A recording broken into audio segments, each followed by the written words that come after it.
Vymiešame si sneh.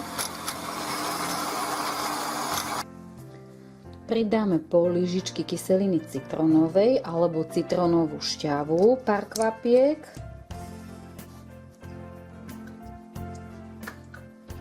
A lyžičku solamilu na zahustenie.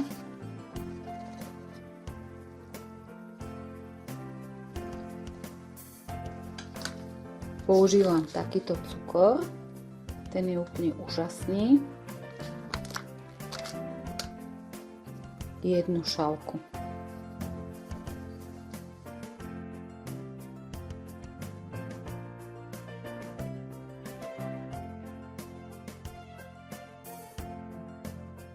Vyskúšame si to, aký bude hustý, či ho treba ešte troška pririediť citrónovou šťavou, alebo či zostane takýto hustý. Keď robíte cencule, musí byť troška viac hustý. A keď zdobíte klasicky, tak môžete si to pririediť malilinko, keby sa vám zdal hustý, lebo aj bielok môže byť trošičku väčší, že nedá sa to úplne presne povedať.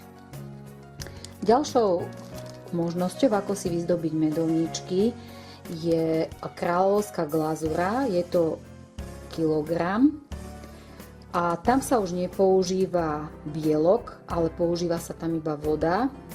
Najlepšie bude, keď si to dáte do striekačky alebo si to presne nameriate.